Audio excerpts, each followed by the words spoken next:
Olá, seja bem-vindo, seja bem-vinda novamente aqui na nossa aula sobre ITIL Foundation. Estamos falando aqui sobre o segundo pilar do ciclo do ITIL, que fala sobre o desenho das soluções de serviço de TI. E vamos falar aqui nessa segunda parte sobre desenho, vamos falar sobre as funções de negócio vital, que são a parte do processo do negócio que é crítico para o sucesso do negócio. Então, dentro dos negócios ou da linha de negócios de uma empresa, ele tem características muito específicas, como, por exemplo, a alta disponibilidade. Não pode parar, né? Tem que estar disponível, geralmente, 99,9999% de alta disponibilidade. Tem tolerância a falhas, então, para não falhar, tem redundância, pode ter 2, 3, 4 serviços ou servidores, se for o caso, rodando simultaneamente, geralmente em load balance, fazendo balanceamento de carga, para que não aconteça uma falha de paralisação daquele serviço. Uma outra característica importante é a operação contínua, ou seja, a operação não pode parar. Aconteça o que acontecer, a operação tem que continuar. Imagina se o negócio vital de um banco seja uma linha de crédito, seja um financiamento, que se parar perde dinheiro, perde contrato. Imagina uma linha médica, né, uma área médica como uma UTI de uma área médica que tem ali computador, serviços, servidores, alta tecnologia rodando, que se parar talvez possa custar uma vida. Então não pode ter, a operação não pode parar. Disponibilidade contínua, também tem que ter disponibilidade de 99,999%, né? Ou seja, praticamente não há indisponibilidade daquele serviço. Imagina se um respirador, né, na área médica, ele para porque o serviço falhou ou porque um servidor falhou. Então, aqueles serviços de alta disponibilidade também não podem parar. E tem que ter resiliência, tem que ser ao mesmo tempo flexível, ele tem que... A gente fala muito de resiliência, eu quero dar aqui um exemplo que não dei antes, mas para quem ainda está em dúvidas do que é resiliência, acho que a gente já ouviu falar sobre a história do bambu, né, que ele enverga com o vento, mas ele não quebra, né, e quando o vento cessa, ele volta para o seu estado original. Ou um outro muito comum na nossa casa, que é aquela esponja de aço, aquela esponja que a gente lava louças, né, ela está ali sendo amassada, esfregada para lavar a nossa louça, mas no tempo que ela não está sendo usada, ela volta ao seu estado normal. Ela não quebra, né? Ela volta para o seu estado normal. Isso é ter resiliência. Então, o termo de função de negócio vital, ele é conhecido dentro do ITIL como FNV, ou em inglês, o FBV, o Vital Business Function.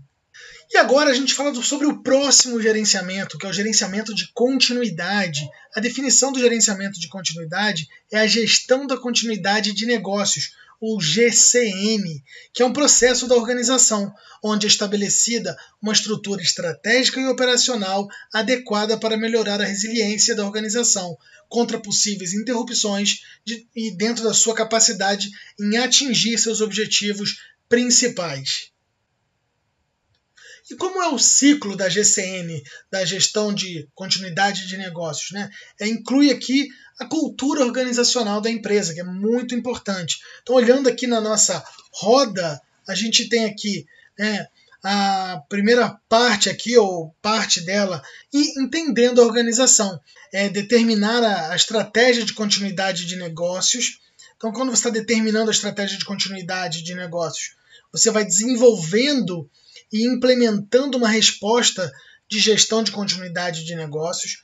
No momento que você está desenvolvendo e implementando essa resposta, você também vai testando, mantendo, analisando criticamente os preparativos da GCN. Então esse é o ciclo da gestão dentro de um programa de GCN. E esse fluxo ele é gerido por atividades. Então eu quero compartilhar com você aqui, olhar com bastante riqueza de detalhes esse fluxo, para a gente entender como funciona a gestão de continuidade de negócios dentro do serviço, da prestação de serviços de TI para os nossos clientes. O primeiro, o GCN, mais o negócio, né? Ele parte de um princípio que ele conhece o processo do negócio, né? Fazendo uma avaliação de risco, uma análise de impacto, relacionando estratégias de continuidade de negócio, e aí com isso ele vai conhecer o negócio.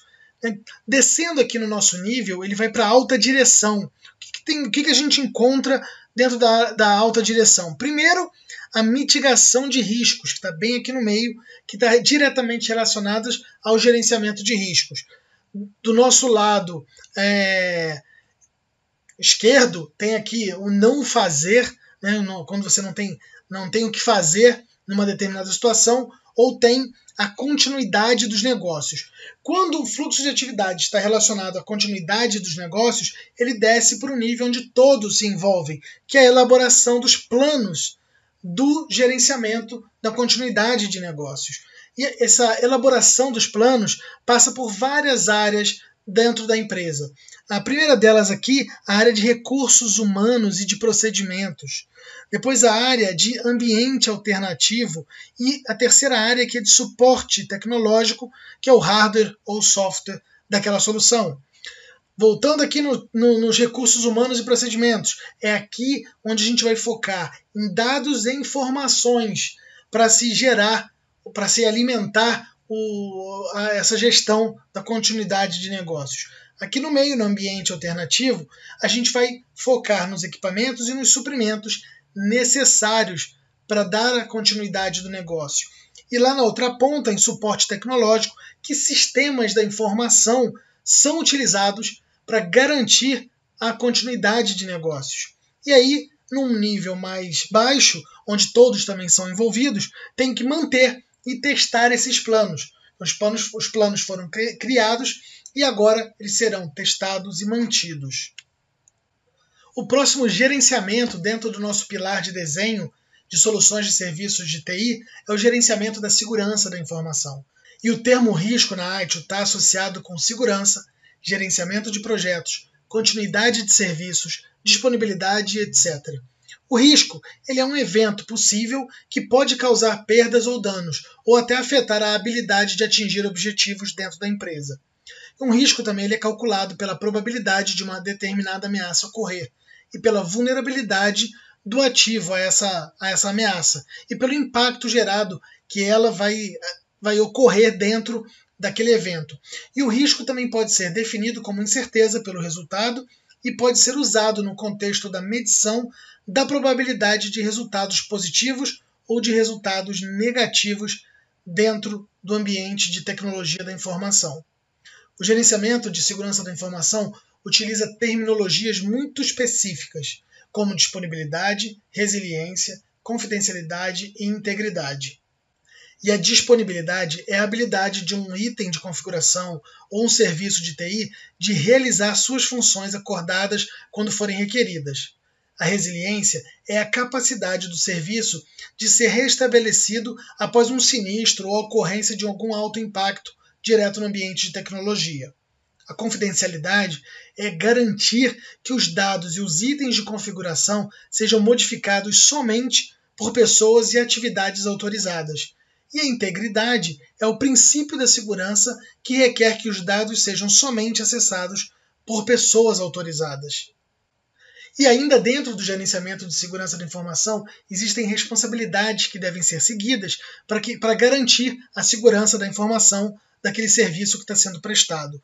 O primeiro é a disponibilidade, que é manter a informação disponível e utilizável quando necessária e requisitada. O segundo é a resiliência, que é fazer com que os sistemas e informações sejam resistentes contra qualquer tipo de ataque, seja ele interno ou externo. A terceira responsabilidade é a confidencialidade, que é garantir que as informações sejam visualizadas ou reveladas somente para aqueles que tiverem o direito para ter esse acesso.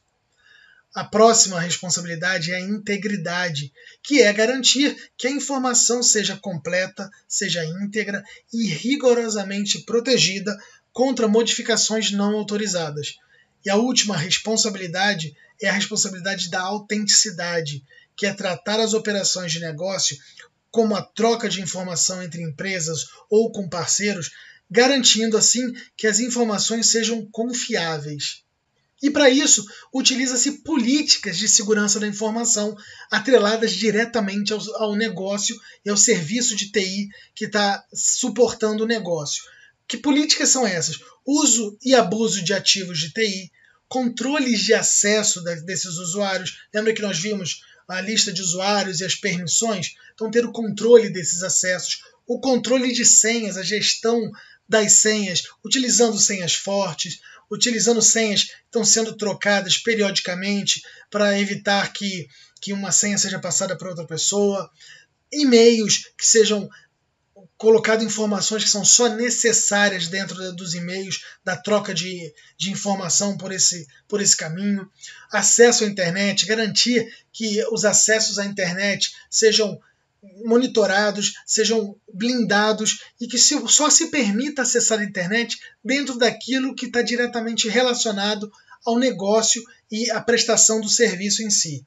Uso efetivo de antivírus, ferramentas de antivírus para garantir que nenhum malware possa infectar a máquina e se propagar na rede, principalmente nesse período que falamos muito sobre ransomware e criptografia de dados. Classificação da informação. Outro item importantíssimo, classificar as informações é você definir que informações da empresa são públicas, que informações são privadas, que informações podem ou não ser divulgadas na mídia. Existem empresas que, inclusive, têm porta-voz, que são as pessoas responsáveis por comunicar as informações oficiais da empresa. Classificação da documentação. Documentar a informação, colocar de repente uma marca d'água, classificando aquela informação e aquela documentação como privada, pública, restrita, e assim, de acordo com a política de segurança, definir a classificação desse documento. E por fim, o acesso remoto, que é definir dentro da política de segurança quem são os recursos, quem são as pessoas que têm acesso remoto à companhia. Pessoas que utilizam geralmente equipamentos móveis como notebooks, celulares, e através desses equipamentos possam acessar a rede da empresa, acessar dados da empresa, trocar informações com a empresa. Geralmente são vendedores, pessoas que fazem seu trabalho de forma remota, ou às vezes diretoria, o pessoal da área VIP, né, que a gente viu também na nossa classificação de acesso de pessoas, de usuários. Quem são esses grupos que têm o tipo de acesso remoto permitido pela empresa e, claro, esses acessos serem monitorados. E o último gerenciamento é o gerenciamento de fornecedor, aqui da nossa torre, do nosso pilar de desenho. Fornecedor ou supplier, né, estão diretamente ligados à entrega dos serviços de TI. E eles estão divididos entre suporte aos servidores, operadoras de links, né, de acesso à internet e suporte ao banco de dados. E mesmo serviços que não são de TI, como, por exemplo, fornecimento de energia elétrica, ar-condicionado, telefonia e etc. São estabelecidos acordos com esses fornecedores que são denominados contratos de apoio. E há, então, uma necessidade de um gerenciamento desses fornecedores. Lembre-se, esse é um dos 4 P's do ITSM, lá do nosso GSTI, que são os parceiros, lembra? E nós temos aqui nossa tabela, nosso modus operandi de como nós vamos classificar por valor e por impacto cada fornecedor. Então, um fornecedor que tem um valor agregado baixo e que tem um impacto na operação, um impacto no dia a dia, um impacto no serviço de TI baixo, é uma commodity, como energia elétrica, telefonia. Então, são commodities que você traz como fornecedor e que vão te agregar o valor daquele serviço dentro da sua operação. Quando você passa por um valor médio ou um impacto médio, você tem ali o nível operacional, né, do seu fornecedor. Então ele é responsável, ele te ajuda na sua operação. Então, mesmo um fornecedor de energia, se for energia para uma área administrativa, talvez seja uma commodity. Mas se for para um data center, onde você fornece serviço para o cliente, passa talvez a ser operacional. Ou até mesmo, se você classificar ele como alto, né, de alto impacto, ou com valor alto, ele pode ser classificado como tático. E, num grande extremo, né, se ele for ter um alto impacto e ter um alto valor agregado no fornecimento daquele serviço para para o seu modelo de negócios, ele passa a ser então estratégico dentro do seu gerenciamento de fornecedor. E lembre-se que gerenciar os serviços entregues pelos fornecedores deve garantir um valor de investimento realizado. De que forma? Primeiro você tem que obter o valor financeiro de fornecedores e os seus respectivos contratos. Depois, certificar-se que os contratos de apoio e acordos com os fornecedores estejam alinhados às necessidades do negócio. O terceiro ponto é gerir as relações com os fornecedores.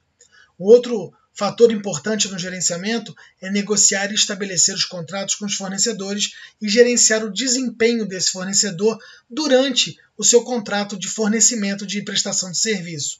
E, por fim, manter uma política de fornecedor e um sistema de informação de gerenciamento de fornecedores e contrato, que é o SIG-FC, que é o Supplier and Contract Management Information System, que a sigla em inglês é o SCMS.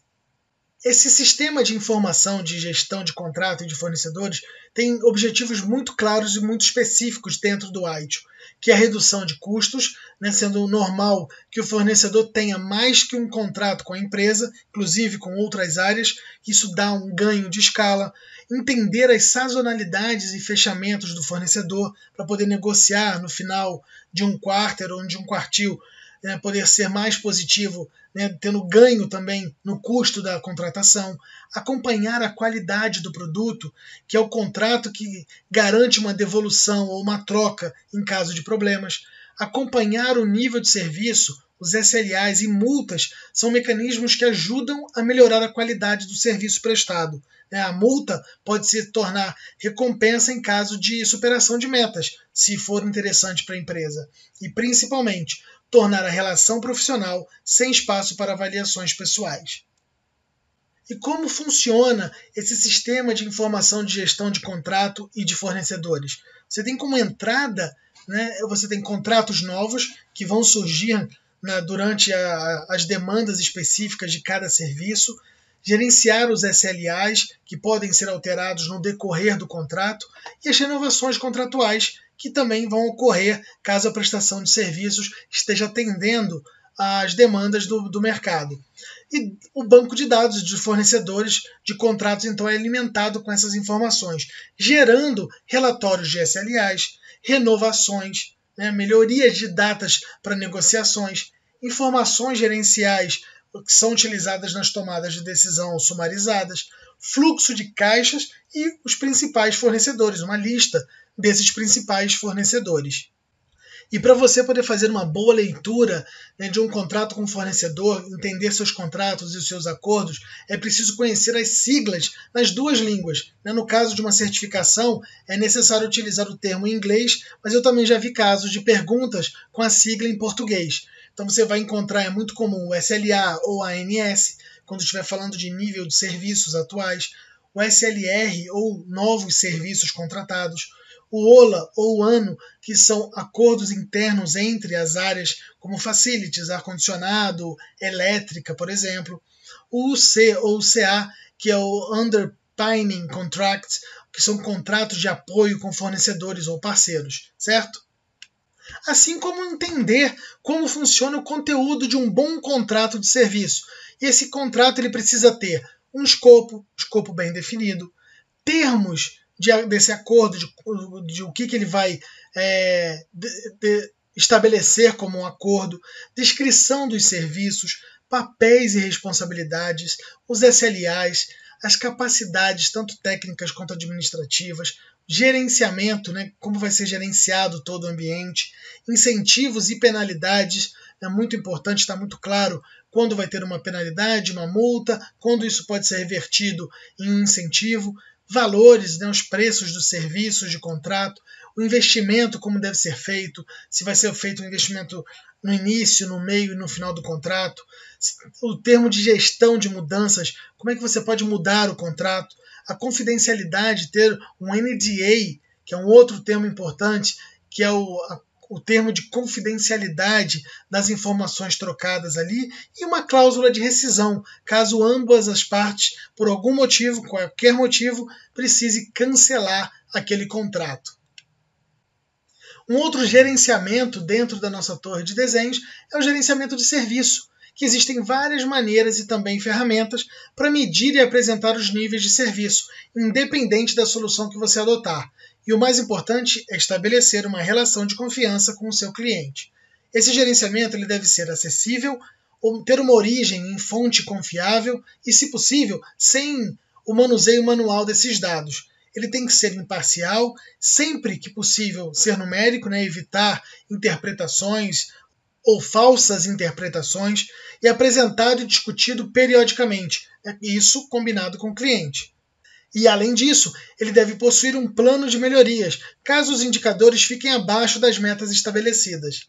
As características desse gerenciamento de serviços são muito específicas.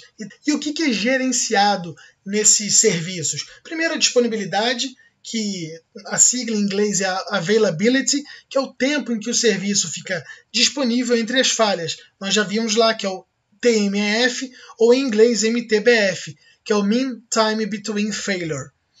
A segunda sigla, o segundo item a ser gerenciado, o segundo serviço, é a confiabilidade, ou Reliability, que é o tempo médio entre os incidentes de sistemas, que é o TMEIS, ou a sigla em inglês MTBIS, que é o Mean Time Between Service Incidents.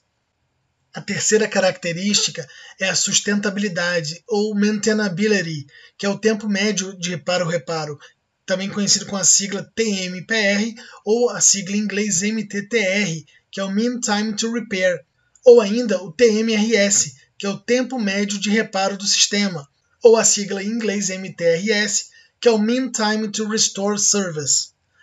A outra característica é a funcionalidade, que é o Serviceability, que é a capacidade de manter-se funcionando por si só. Então essa funcionalidade não se mede, mas é uma composição das outras três primeiras características. O PMS, ou SIP, são os planos de melhoria de serviços. A sigla em inglês SIP, que é o Service Improvement Plan, deve ser preparado e colocado em prática para todos os serviços disponíveis. Esses planos eles precisam ter o responsável pelo plano, um prazo, ter um objetivo, se possível, numérico, ter um detalhamento do plano, ter os envolvidos em cada etapa, cada fase desse plano, os investimentos necessários por fase, quando necessários, e as aprovações. Esses planos eles necessitam da validação das áreas de negócio e acompanhamento de divulgação do seu plano em andamento. Mas você pode estar se perguntando, qual é o nível de serviço ideal? O que nossos clientes desejam de um serviço? Primeiro, que ele seja disponível, e aí você começa a colocar qual nível de disponibilidade é importante para o cliente. Que ele seja sustentável, então com que forma ele vai ser sustentável dentro do seu processo, do seu serviço de TI, e que ele seja confiável, que seja os três ao mesmo tempo, de repente, e que seja funcional. Então, isso são perguntas, são os itens que você precisa levar em consideração quando você está fechando, está negociando um nível de serviços ideal para o seu cliente. E com isso, então, a gente fecha essa nossa torre do desenho dentro dos processos e funções do ITIL. Falamos aqui sobre o gerenciamento de catálogo de serviços, falamos sobre o gerenciamento do nível de serviço, falamos sobre o gerenciamento da capacidade, falamos também sobre o gerenciamento de disponibilidade dos serviços, sobre o gerenciamento da continuidade de serviços, falamos sobre o gerenciamento de segurança da informação e falamos sobre o gerenciamento de fornecedor. Ficamos por aqui nessa aula e na próxima aula vamos começar a falar sobre a próxima torre, vamos falar sobre transição. Muito obrigado e eu te vejo na nossa próxima aula.